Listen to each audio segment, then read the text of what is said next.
चलिए, तो आज के वीडियो में हम बताने वाले हैं क्लास 8वां का चैप्टर बायोलॉजी मेधा छात्रवृत्ति का, ठीक है, जो कि 2025 में एग्ज़ाम होने वाले हैं, ठीक है। उसी का वीवीआई क्वेश्चन ऑब्जेक्टिव हल करेंगे बायोलॉजी का, ठीक है। तो यहाँ पर हम 23 नंबर से क्वेश्चन को हल करते हैं, ठीक है। तो यहाँ पर है जीव विज्ञान का, ठीक है। तो कह रहा है निम्नलिखित में से कौन जैविक खाद का मुख्य स्रोत है।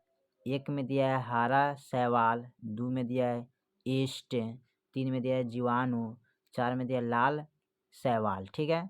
तो 23 का जो ऑप्शन होगा ना वो होगा आपका कौन, तीसरा होगा, क्या होगा, जीवाणु, ठीक है। तो जीवाणु पर हम क्लिक करेंगे, ठीक है। चलिए अगला सवाल को देखते हैं। 25 नंबर सवाल हमारा कर रहा है कि विषाणु का अध्ययन किस शाखा में किया जाता है। एक में दिया है फाइकोलॉजी, 2 में दिया है वायरोलॉजी, 3 में दिया है ब्रायोलॉजी, 4 में दिया है भ्रूण विज्ञान, ठीक है। तो 24 का जो ऑप्शन होगा ना वो होगा आपका दूसरा, ठीक है, वायरोलॉजी, ठीक है। यहाँ पर क्लिक करेंगे, ठीक है। चलिए अगला सवाल देखते हैं। 25 में कह रहा है कि निम्नलिखित में से कौन सा द्विगुण है, ठीक है। तो अंडा है, एक में दिया है, उसमें 2 में दिया है पराग, 3 में दिया है नरयुगम, 4 में दिया है जाइगोट, ठीक है। तो 25 का जो ऑप्शन होगा ना वो हो जाएगा आपका डी नंबर, ठीक है। कौन होगा, यानी कि सॉरी 4 नंबर होगा, ठीक है। 25 का ऑप्शन क्या होगा, 4, ठीक है। चलिए अगला सवाल को देखते हैं। अगला सवाल हमारा कर रहे हैं 26 में, निम्नलिखित में से किसमें आंतरिक निषेचन होता है, ठीक है। तो एक में दिया है मछली, 2 में दिया है एम्फीबियंस, 3 में दिया है अधिकांश शैवाल, 4 में दिया है एंजोरसम्प, ठीक है।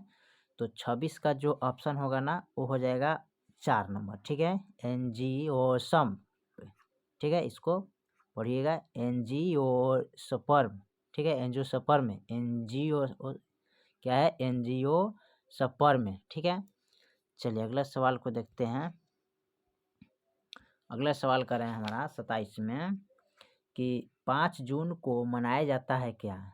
एक में दिया है विश्व पर्यावरण दिवस, ठीक है। उसके बाद करें 2 में विश्व वन दिवस, 3 में दिया है विश्व रेड क्रॉस दिवस, 4 में दिया है विश्व बाल दिवस, ठीक है। तो 27 का जो ऑप्शन होगा ना एक होगा, क्या मनाया जाता है, यानी कि विश्व पर्यावरण दिवस मनाया जाता है कब, 5 जून को, ठीक है। चलिए अगला सवाल को देखते हैं।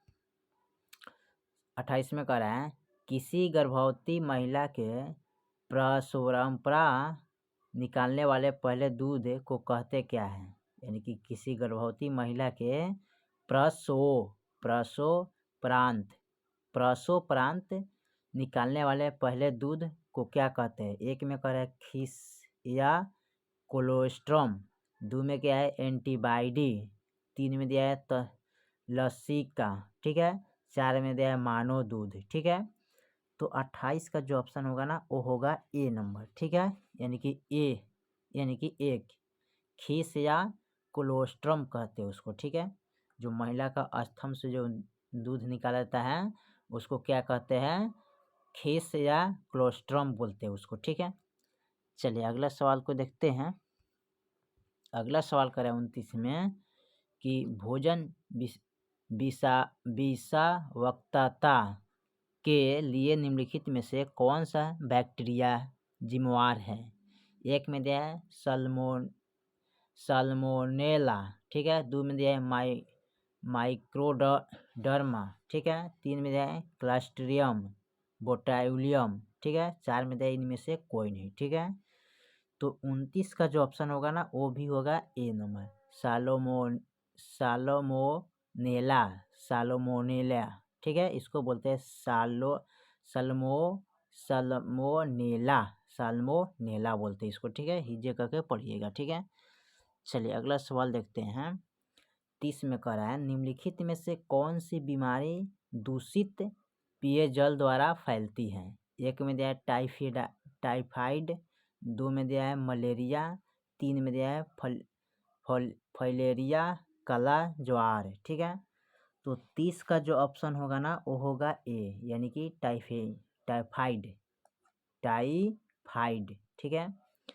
चलिए अगला सवाल को देखते हैं। अगला सवाल हमारा क्या कह रहा है 31 में कि निम्नलिखित में से प्रोटोजोआ परजीवी द्वारा संचालित रोग कौन सा है। ठीक है।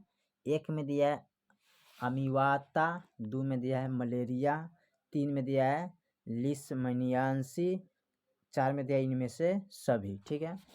तो 31 का जो ऑप्शन होगा ना वो हो जाएगा आपका दूसरा, यानी कि मलेरिया। ठीक है, इस पर क्लिक करिएगा। चलिए अगला सवाल देखते हैं। 32 नंबर सवाल कर रहे हैं परिवार नियोजन की शुरुआती भारतवर्ष में कब हुई थी। 1942 में कि 1972 में, ऑप्शन 3 में दिया 1951 में, ऑप्शन 4 में दिया है 1986 में। ठीक है। तो 32 का जो ऑप्शन होगा ना वो होगा दूसरा, यानी कि 1972 में शुरुआत हुई थी। ठीक है। चलिए अगला सवाल देखते हैं 33 नंबर। ठीक है। 33 में कह रहे हैं कि नाको कौन सी बीमारी के लिए जागरूकता उत्पन्न करती है। ठीक है। 1 में दिया है एड्स, 2 में दिया है गोनोरिया, 3 में दिया है सिफिलिस, 4 में दिया है हेपेटाइटिस बी। ठीक है। तो 33 का जो ऑप्शन होगा ना वो होगा ए नंबर। ठीक है, क्या एड्स से। ठीक है। नाको कौन सी बीमारी के लिए जागरूकता उत्पन्न करती है, तो एड्स। ठीक है। ये संक्रामक यानी कि फैलने वाला रोग है। ठीक है।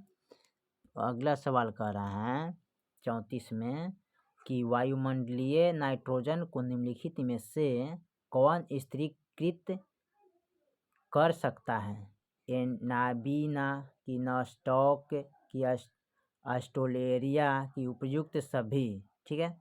तो 34 का जो ऑप्शन होगा ना वो होगा 4, उपयुक्त सभी इसमें दिया है, यानी कि एनाबीना। ठीक है, नास्टॉक, उसके बाद ऑस्ट्रेलिया। ठीक है, यहाँ दे ऑसिलेटोरिया यानी तीनों है। ठीक है। चलिए अगला सवाल देखते हैं, लास्ट है जो 35 नंबर कह रहा है निम्नलिखित में कौन विदेशी प्रजाति का उदाहरण है। सागवान, 2 में दिया है साल, 3 में दिया है आम, 4 में दिया है जलकुंभी। ठीक है। तो 35 का जो ऑप्शन होगा ना वो होगा 4 नंबर। ठीक है, यानी कि जलकुंभी। ठीक है। कारण निम्नलिखित में कौन विदेशी प्रजाति का उदाहरण है। विदेशी प्रजाति का यानी कि फैलने वाला। ठीक है।